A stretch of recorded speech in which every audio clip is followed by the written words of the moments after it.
Okay, so the next thing somebody asked me is this. They said, I'm curious, with all your growth, how are you surfing the attacks from the enemy? Is it doubling down on self care, journaling, and Bible reading? Okay, this was specifically directed toward me because this one came from Patreon. Okay, so I'm going to go through the whole thing. With all my growth, well, first of all, thank you for saying that you're noticing that I'm growing. Okay, I feel like I'm growing. Thank you for saying that you notice it. Amen. How am I surfing the attacks of the enemy? Okay, let me give two things in there. First of all, they are referencing a metaphor that I use all the time. I say that life is not about waiting for the waves to stop. Life is about learning how to surf. Yeah. In my 20s and early 30s, I thought that I was waiting for the waves of life to stop, the metaphorical waves of life to stop before my life could begin. That's what I was doing. And I was deep in a depression. Okay. I'm talking about sleep all day in the burrito. I can't believe this is happening. I want this all to stop depression. Okay. I was waiting for the waves to stop, for calm water, because I thought that life was about calm water. It took me way into my 30s to realize, oh no, this is not, the water's not getting calmer. The waves are actually getting bigger. Okay. So then I had to switch and be like, life is not about waiting for the waves to stop. Life is about learning how to navigate and flow on these waves. Okay. And nowadays, I have even gone further where I feel like life is about having the cutest surfboard that I maintain, keep buffed and waxed, okay, and putting on a little lip gloss and the cutest bathing suit I have, and running into the waves, looking forward to the ride, okay. But that's advanced. Don't hurt yourself if you haven't gotten to that part yet. So that's the metaphor that they are referencing about how am I surfing, right? Because they're familiar with that metaphor. The next thing that they say is, how am I surfing the attacks from the enemy? Okay, this is going to be another. You know what? I don't mean to be all deep, but I guess I'm just a deep person now because this is going to be a kind of a deep answer too.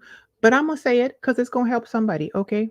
Those who seek find, and those who are seeking me will find an answer in what I'm saying.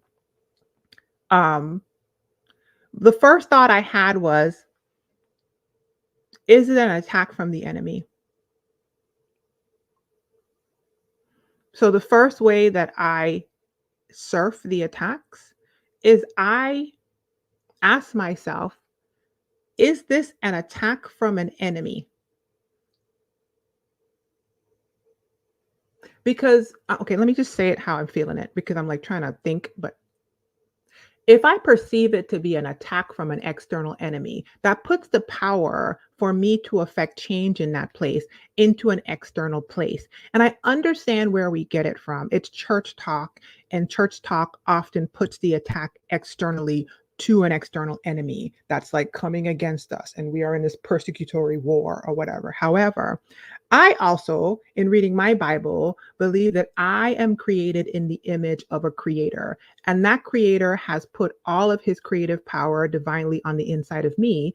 And me understanding that is in the entire point of a healing journey. It is a return to divine wholeness. It is a return to a divine understanding of my creative power. So the first thing I do to surf the attacks of the enemy is I ask myself, is this even an attack of the enemy? Have I been trained to toss my power to some external thing and therefore feel like I'm being persecuted? And if that's the case, I am less likely to perceive the abundant ways of escape that are provided for me, because to me, the power is outside of me.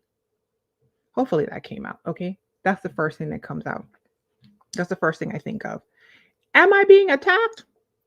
Because if I'm being attacked by an enemy, then what can I do about it except try to shield myself from attacks? Which is not how I start anymore. I have done a lot of work to transform how I perceive what's happening to me. So the first thing I do to surf is I question my perception in the situation that I'm in.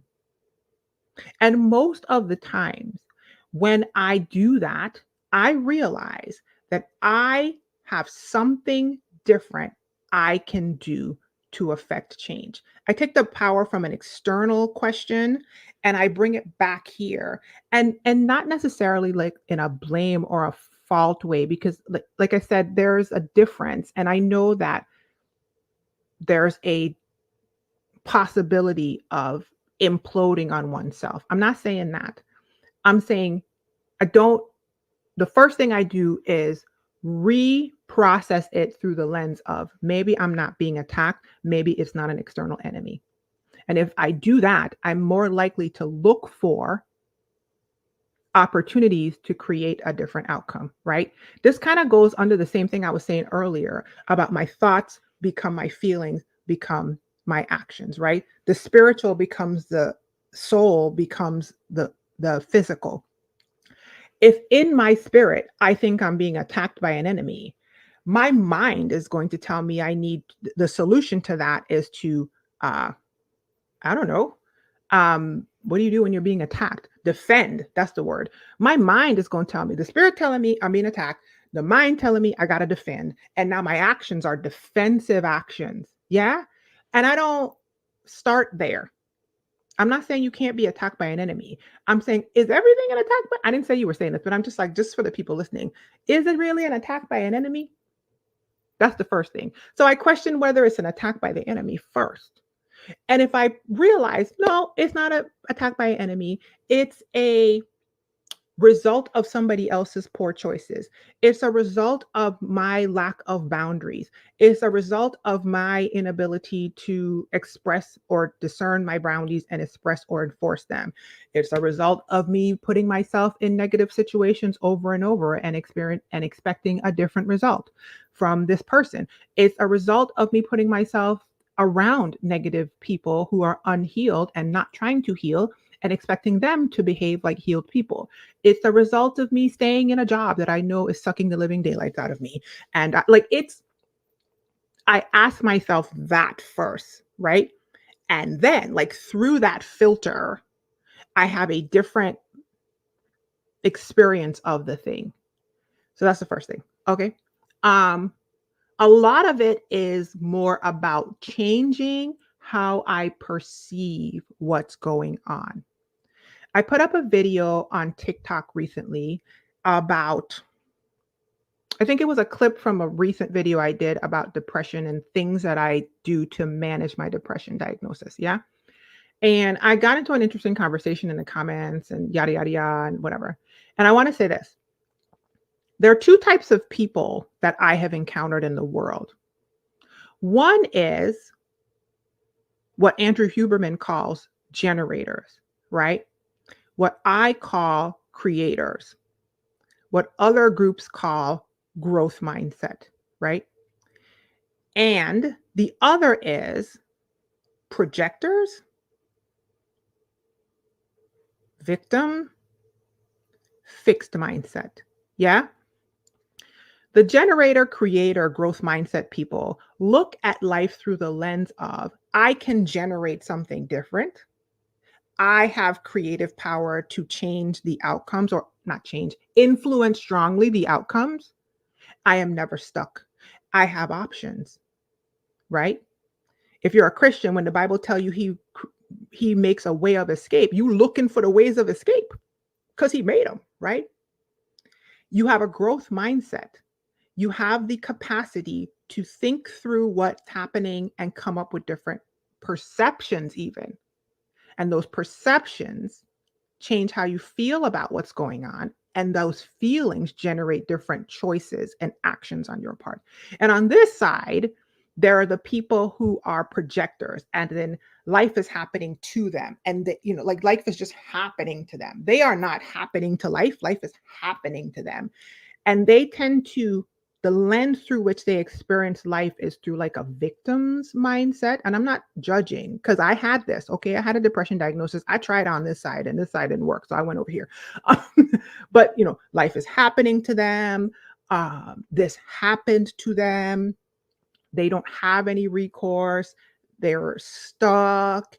There's nothing they can do. This person did it to them. This job did it to them. This relationship did it to them. This, right? All of these things are coming at them, and they have a very rigid and fixed way of looking at things. These people are always changing their perception, choosing different perceptions, choosing how to look at things differently, choosing to create a better outcome. When they encounter something that could be perceived as an attack of an enemy, they are quick to like parse it through a lens of possibility and options because they want to live a life where they have creative power. And those options are how they create. They always get to choose something different, right? And over here, these people don't. Okay. These people stop, these people stagnate, these people complain, these people externalize, they blame, they're paranoid, their victim mentality, or they keep trying to work the system that isn't giving them the thing, right? So I know that's a lot, but that's literally the first thing I thought of when I saw this. I don't see them as attacks per se. I see them as the waves of life that are just normal things that are coming. And that choice to see them that way changes how I interact with them. Okay, let me go on. Is it just doubling down on self care, journaling, Bible reading?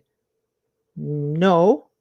Self care, journaling, and Bible reading are part of what I'm doing, but it's not just that. It's really mostly perceptive change at the beginning. My healing journey includes a massive choice to change my perspective. And through a more healed lens, I encounter all of it differently. So the choices for self care, the choice, and when I say self care, I mean, like the shallow versions of it, the aesthetics and the skincare and the spa and the pedicure. I mean that, okay? People downplay that. I mean all of those things, yes. But I also mean boundaries are self care to me, okay? Rest is self care, not just sleep. Sleep is self care, but intentional pauses in life so that I don't burn myself, grind myself into a fine dust, and so that I have moments to come back to me and center me. Rest is self care. Yeah. Intentionally choosing who I expose myself to is self care. Diminishing and or eliminating time spent with unhealing, drained, broken people who insist on living from their trauma, to me, is self-care. Okay. um Choosing to show up more expressively every single day is self-care, because to me, a person with a depression diagnosis, depression is the opposite of expression. That's how I have been working on that. So showing up as 1% more Roshini every single day is self-care. Learning how to say yes is self-care. Learning how to say no is self-care. Learning when to speak and when to refrain from speaking is self-care. You know what I mean? So like I don't just mean the I don't just mean like growing long nails. Also self-care. Buying cute necklaces. Also self-care. But I mean beyond that. Journaling, same thing. It's not necessarily the only thing that I do, but it's part of it. My journaling is writing in my book. My journaling is videos. You guys see me out here expressing myself. Journaling to me is giving my thoughts and my feelings and my emotions someplace to go beyond just milling around in my head, and someplace for me to objectively look at them and think, is this the healed version of me that I want to be? Because if they're up in here, sometimes I don't have enough distance from what's going on. And so I put them outside of myself by journaling, by videoing, whatever. And then I could look at it from a distance and be like, girl, that ain't healed at all. That's broken. Okay, you need to work on that. Um, and then you said in Bible reading, I have been reading my Bible more. I started during the pandemic. I read my Bible every day. And I have been slowly reading through the Bible. And ironically, the more I read and study my Bible, the less I am drawn to many. How do I say this? You see me choosing my words. The more I read and study my Bible, the less I am drawn to many manifestations of Western religious worship because it don't feel like it aligns with what I'm reading. And that's a journey I've been on. So hopefully I took a while, but that's the answer to that. The perspective changes are where the growth has come from. I'm looking at your question again. With all my growth, the perspective changes. The choice every single day to wake up and know I get to choose what lens I look at life through has borne the most fruit, has borne the most fruit on my healing journey. Yeah. Yeah. If you think I'm talking right to you, I have a coaching membership, the Pineapple Crowns coaching membership for Black and West Indian women on a healing journey. Okay. Right now, you can join the waitlist at thepineapplecrowns.com. There is also the Create Your 2024 virtual planning retreat. Self-paced is starting on Friday, July the, let's see, 14th. No, Friday, June the 14th. Sorry, Friday, June the 14th. It is open for enrollment right now. If you visit thepineapplecrowns.com, you can sign up for the virtual planning retreat. Listen, if 2024 has not 2024 the way you wanted 2024 to go, okay? If it ain't doing what you needed it to do, sign up for the planning retreat, boo boo. You still have 6 months. Okay, a lot of times people get to the beginning of the year, they got all this gusto, and then when the rest of the year come, they're like, "Oh well, I guess I didn't do it." I told you about the creators and the fixed minds, the fixed and the creator. I told you about that. Be a person that creates. Create your year. You still have 6 months. Sign up for the planning retreat. If you are a member of the Pineapple Crowns membership, you get a discount. So do not pay full price for the planning retreat. Okay, you get 75% off. All right. If you would like to sign up for the membership will reopen again in July. So sign up for the wait list right now and you'll find out more about how to become a member. Also, let me say this. My son was supposed to have surgery today. Today is May 31st, and my son was supposed to have an entire surgery today. I was supposed to be at a hospital in a waiting room waiting for how he was doing. It has been postponed. Right now, we have a date on the schedule of August 30th, which is, but listen, I surf, okay? I don't spend too much time lamenting anymore. I surf.